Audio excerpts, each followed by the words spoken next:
Rahim qala al-mu'allif rahimahullah ta'ala wa nafa'ana bihi wa ulumihi fid dharain amin.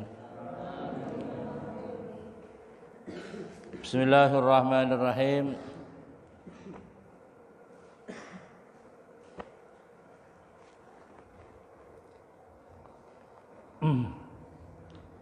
Waman dan barang siapa, ini melanjutkan pembahasan yang kemarin. Waman dan barang siapa, ini ngendikannya Kanjeng Nabi ya, sabdanya Nabi melanjutkan hadis. Waman dan barang siapa asbaha, pagi-pagi siapa man, dakhala artinya masuk, yang malam pun juga kena. Jadi ini kebanyakan kan terjadi di waktu pagi. Kalau ada orang di waktu pagi dia bersedih karena dirinya, ekonominya dan lain sebagainya ya, dia menyedihkan atas perekonomiannya, atas bisnisnya, maka sesungguhnya dia itu sedang marah kepada Allah Subhanahu wa taala. Karena dirinya menunjukkan tidak ridho atas takdirnya Allah, qada dan takdirnya Allah Subhanahu wa ta'ala. Dirinya tidak ridho kepada qada takdirnya Allah, karena di dunia ini sudah ditakdirkan oleh Allah. Kita ini ketika sudah di dalam perut, dalam rahim, ketika 4 bulan itu, maka Allah sudah memerintahkan malaikat si fulan atau jabang bayi atau janin yang baru 4 bulan itu, yang di dalam perut itu sudah dijatah umurnya sekian, rezekinya sekian, ya. Itu sudah dijatah oleh Allah Subhanahu wa taala. Jadi kita hidup itu yang penting berusaha, ya. Kita ini tugasnya hanya berusaha. Paham ya? Kita ini tugasnya hanya berusaha. Terus kemudian kalau menuruti nafsu, orang tidak akan berhenti-berhenti. Kalau orang nuruti nafsu tidak akan selesai-selesai. Urusan bisnis kalau nuruti nafsu tidak akan selesai-selesai. Orang itu kalau sudah punya rumah satu, maunya punya rumah. Ya, kalau orang kaya itu tidak selesai-selesai, urusan rumah saja tidak selesai-selesai. Maunya punya rumah satu. Kalau orang kaya ya, punya rumah, saya ingin punya rumah di Sentani, mewah. Saya ingin punya rumah di AB, mewah. Saya ingin punya rumah di Jayapura, mewah. Saya ingin punya rumah di Arso, mewah. Saya ingin rumah di Surabaya, mewah. Di Jakarta, mewah. Di Makassar, mewah. Di macam-macam maunya kalau buat rumah segala macam. Di suatu tempat itu dia punya fantasi, ingin punya rumah, macam-macam. Betul apa betul? Punya mobil di segala macam, punya mobil segala macam mau dibeli. Ini orang fantasinya orang kaya itu macam-macam. Baju harga 500.000 itu sudah bagus. Baju harga 500.000 bagus. Tapi orang kaya mau cari baju yang kira-kira harganya 1 miliar. Wah, 1 mil. Pokoknya tidak selesai-selesai. Urusannya itu tidak selesai-selesai, urusan begini nih. Urusan rumah, urusan mobil, urusan segala macam yang berkaitan. Makan juga begitu. Ya, makan juga begitu. Makan itu harga 40.000 sudah enak, tapi maunya yang harga 1 juta. Nah, 1 piring ya. Padahal sama-sama saja ya. Ya Allah, ya Rabbi subhanallah. Ini nafsu, ini nafsu. Jadi maka sederhana. Ya. Rumah masa depan kita itu kuburan ya, Masya Allah, mau macam-macam. Kemarin saya menyampaikan, orang paling sakit itu orang kaya kalau terlalu cinta dunia, paling sakit itu ketika mau dicabut nyawa. Masya Allah, rumahnya mewah, kasurnya empuk, istrinya cantik, ya, mobilnya mewah. Tiba-tiba mau ditinggalkan di kuburan, eman apa enggak? Yang sederhana, enggak usah, pokoknya ikhlas saja, seadanya, rumah sederhana, keluarga yang baik, soleh-solehah, ya, tidak ahli maksiat. Salah satu hal yang penting itu, punya keluarga jangan sampai menjadi orang-orang ahli maksiat. Kamu ninggalkan anak-anak ahli maksiat, celaka kamu. Kamu punya anak 10, paham? Dengarkan santri, dengarkan, punya anak 10. Semuanya difasilitasi dunia semuanya. Mati bapaknya, anaknya jarang-jarang sholat, pacarannya rajin, suka maksiat, segala macam. Itu susah menderita. Orang tuanya di kuburan sangat menderita. Karena hal itu akan disampaikan hal itu amalan-amalan anaknya kepada orang tuanya. Naudzubillah subhanaudzubillah. Maka ikhlas saja. Kita ini sudah dijatah oleh Allah. Yang penting berusaha. Yang penting jangan tidur saja santri. Malamnya tidur ngorok, paginya ngorok, siangnya ngorok, terus dia susah. Salah kamu sendiri, ya. Karena kamu tidak aktif. Hidup ini adalah kita ini ditugaskan menjadi khalifah di muka bumi ini untuk mengatur, bukan untuk tidur, paham? Kita ini ditugaskan untuk ngatur, bukan tidur sekedar aja, ya. Paham apa paham? Kalau ulama kalau kamu di Mekah itu orang aktivitas banyak malam. Di Mekah itu kebanyakan orang malam beraktivitasnya. Bisnis juga malam. Pagi untuk sholat segala macam malam. Paginya banyak istirahat, ya. Sebagian gitu kalau. Oleh karena itu makanya usaha itu harus ada 2 macam. Usaha di dalam masalah bisnis itu ada 2 macam. Ada secara lahiriah, ada juga doa. Karena apa? Perjuangan tanpa disertai doa sombong. Perjuangan tanpa disertai berdoa itu Ada sahabat Rasulullah sallallahu alaihi wasallam, ya Rasulullah, saya ini hidupku seolah-olah saya ini betul-betul dijauhi oleh ekonomi. Saya betul-betul dijauhi oleh dunia ini. Saya ini betapa susahnya saya ini untuk bisnis. Saya sudah berusaha ya Rasulullah begini susah. Rasulullah menyampaikan bagaimana dengan tasbihnya Rasulullah? Apa itu? Salat kamu qabla subuh. Ini jawab Rasulullah. Salatlah kamu sebelum subuh 2 rakaat, baru kemudian baca subhanallah wa bihamdi subhanallahil azim astaghfirullah 100 kali. Apa yang dibaca? Subhanallah wa bihamdi subhanallahil azim astaghfirullah. Ini adalah tasbihnya malaikat. Maka kemudian lakukan itu. Nah, maka sholat qabla subuh, kemudian baca subhanallah, kemudian dia lancar rezekinya. Jadi kadang-kadang itu rezeki itu ada yang mengibaratkan seperti punya kaki. Rezeki itu seperti punya kaki, ya. Rezeki seperti punya kaki. Kalau kamu semakin kejar tapi semakin jauh. Makanya perlunya kamu harus berdoa juga. Harus ada ikhtiar lahir, ikhtiar batin, ya. Ikhtiar batinnya apa? Berdoa. Caranya tadi seperti sebelum subuh membaca sholat dulu qabla subuh, terus membaca subhanallah wa bihamdi subhanallahil azim astaghfirullah. Ini 100 kali. Ini adalah supaya dimudahkan masalah rezeki. Yang berikutnya lagi seperti membaca Yasin, membaca surat Al-Waqiah dan sebagainya. Ini adalah bagian. Yang berikutnya lagi membaca sholawat munjiat, sholawat munjiat atau sholawat nariyah. Sholawat nariyah baca pagi 41 kali, selebihnya nanti membaca 11 kali sholawat nariyah. Ini dimudahkan rezeki, atau dengan sholawat munjiat 100 kali. Yang berikutnya lagi itu hal-hal yang seperti pernah saya sampaikan, supaya kalau kamu potong kuku, ya, kalau potong kuku, paham ya? Potong kuku itu kukunya itu jangan taruh di dalam rumah, kukunya dibuang keluar di tempat sampah. Itu adalah yang menyebabkan sial. Rumah-rumah itu sial. Kalau ada motong kukunya kamu taruh di dalam rumah. Atau rumahnya kamu banyak sawang. Sawang itu apa namanya? Sarang laba-laba.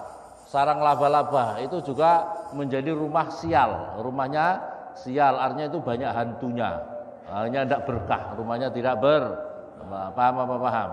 Makanya harus yang bersih. Malaikat suka yang bersih, harum. Kamar kamu itu kalau ingin didatangi sering malaikat, harum, bersih, rapi. Tapi kalau kamu ingin rumah kamu, kamar kamu sering didatangi gerandong, mak lampir, hantu-hantu, maka bikin kotor, yang kumuh, yang bau busuk, itu setan yang datang.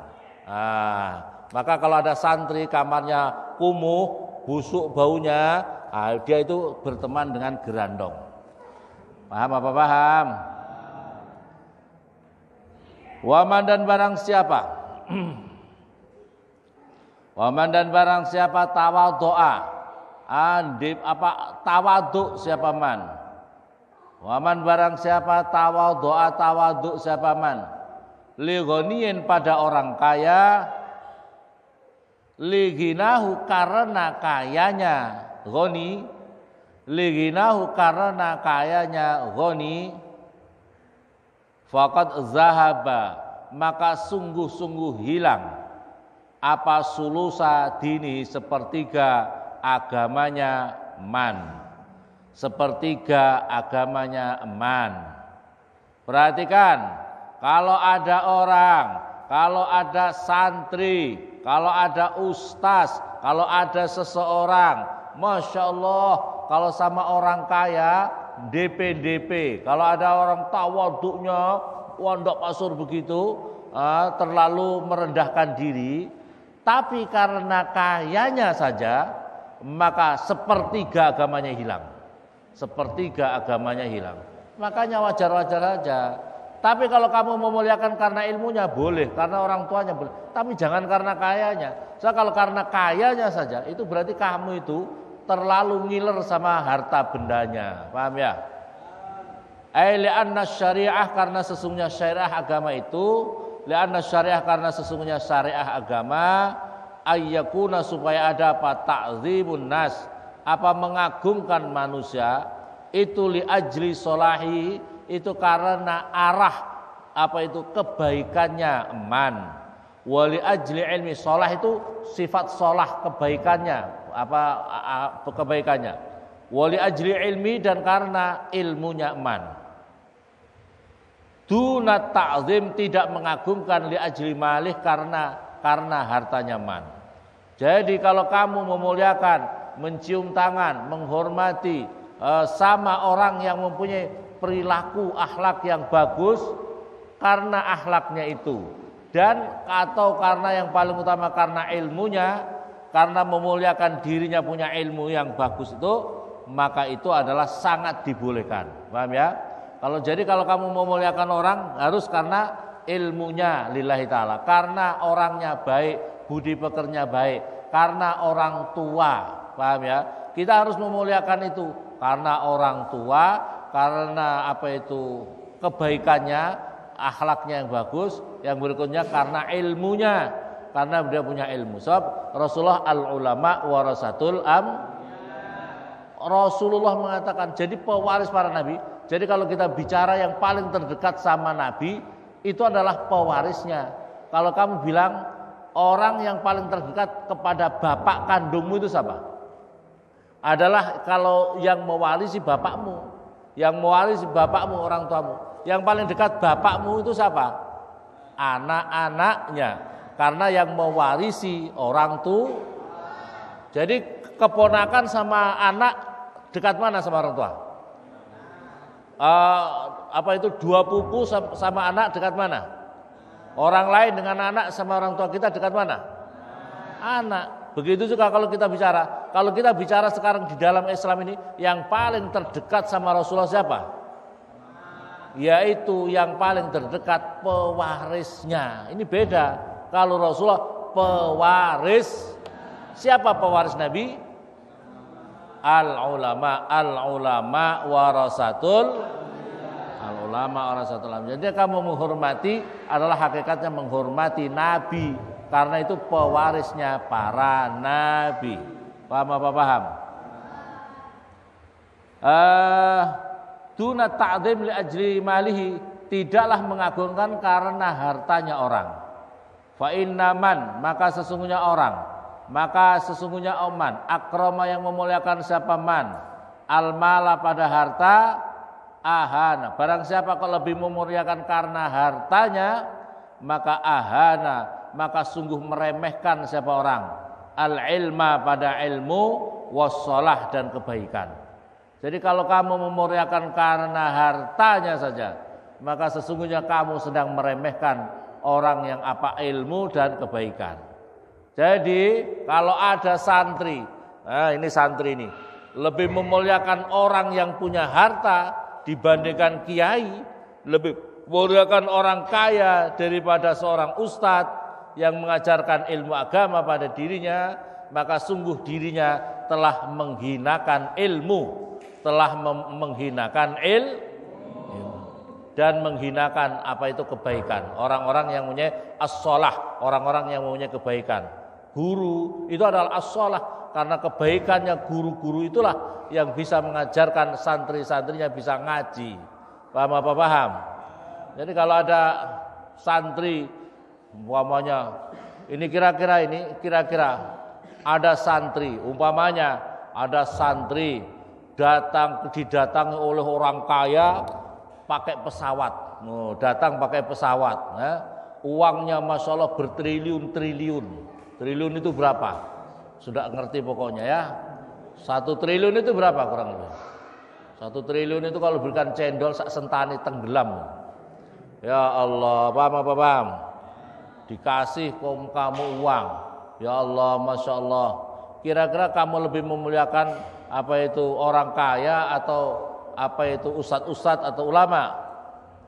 Ya Allah, ulama-ulama itu kadang-kadang tidak sempat lagi kerja. Ya, ulama-ulama tidak sempat kerja, mikirin ngaji saja. Pikirannya nyanga. Saya di Pondok Sarang Kememun. Pagi ngaji, siang ngaji, sore ngaji, habis maghrib, habis isya ngaji. Kalau puasa sampai jam 11:30, jam 12 malam. Kiai-kiai Sarang seperti itu, nggak digaji sama santri-santri, mikirin santri terus ngaji terus, nggak ada yang gaji, santri-santri tidak ada yang gaji. Ya Allah, ini santri kadang-kadang orang sekarang kalau hubbud dunya nggak menghargai sama ulama-ulama seperti ini. Man akrama li ajli salahil wal ajli ilmi duna ta'zim man akrama ahanal ilmu wassalah. Jadi kalau ada orang hanya memuliakan harta benda, orang yang punya harta benda tidak, maka sungguh dia telah menghinakan ilmu dan kebaikan. Wallahu, ini perhatikan yang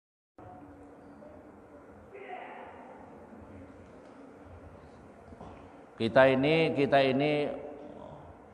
apa ini perlu harus senantiasa memikirkan bahwa hidup ini akan mempertanggungjawabkan di hadapan Allah Subhanahu wa taala. Di dalam kitab Tabiul Ghafilin wa yuqal innallaha ta'ala yahtaju bi arbatas. Nanti di akhirat itu Allah membantah dalilnya, alasannya 4 orang dengan 4 orang. Yang pertama adalah yahtaju 'alal aghnia bi Sulaiman. Nanti Allah akan membalas apa itu alasannya orang yang kaya itu dengan Nabi Sulaiman. Fa yaqul al-ghani ya Rabbi, wahai Tuhanku saya ini orang kaya. Fal ghani yasaghalani an ibadatik.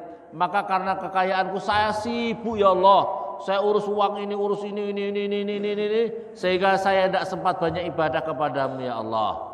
Maka jawabnya Allah Subhanahu wa taala, lam takun aghna min Sulaiman. Kamu tidak lebih kaya dari Nabi Sulaiman. Nabi Sulaiman lebih kaya, seorang raja, jin, setan, manusia tunduk semua sama Nabi Sulaiman. Itu tidak pernah ninggalin ibadah kepadaku. Kamu baru kaya berapa? Ya, kamu baru kaya berapa? Falam yamna'u ghina 'an ibadati. Wa yatazal 'abid, orang budak, orang yang karyawan, seorang karyawan. Ya Allah, aku ini sibuk karena saya ini menjadi budak, aku ini menjadi karyawan, sehingga saya sedikit ibadah kepadamu ya Allah. Maka kemudian wa yahtaju 'alal 'abid bi Yusuf. Allah Subhanahu wa taala berkata, Yusuf itu pernah menjadi budak, Yusuf itu pernah dipenjara, tapi Yusuf tidak pernah meninggalkan ibadah kepada aku. Fa yaqulu ta'ala lahu inna Yusuf lam yanur riqaham. Wa yatul fuqara, orang fakir, wa yaqul fakir ya Rabbi inna hajati mana'atan ibadatik. Ya Allah, aku menjadi orang fakir, susah saya untuk mencari harta benda ya Allah. Maka oleh karena itu saya sedikit ibadah kepadamu, saya sering meninggalkan tanggung jawab ibadahku kepadamu ya Allah. Maka Allah Subhanahu wa taala, apakah anta ahaju amisa?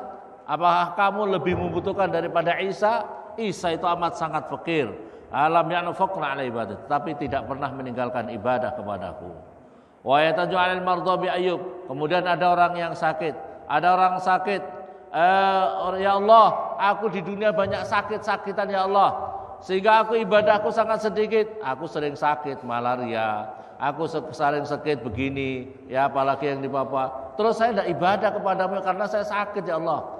Sakit gigi aja tidak mau ibadah, ya. Sakit panuan tidak mau ibadah, ya. Kurap sedikit tidak mau ibadah. Maka oleh karena ini sakit ini menjadikan sebab diriku tidak ibadah kepadamu ya Allah. Kata Allah Subhanahu wa taala, Nabi Ayub hambaku sakitnya lebih parah daripada kamu. Sampai dengan sakitnya itu istri-istrinya beliau ada yang sampai tidak sabar bersama beliau. Ya, itu tidak pernah meninggalkan ibadah kepadaku. Itu tidak pernah meninggalkan ibadah kepadamu. Maka oleh karena itu tidak terima alasan mereka semuanya itu masuk neraka kamu. Kamu banyak alasan. Maka oleh karena itu orang tidak boleh banyak alasan. Perintah Allah tidak banyak alasan. Yang penting kerjakan. Apa itu? Laksanakan. Semoga manfaat. Alhamdulillahirabbil alamin.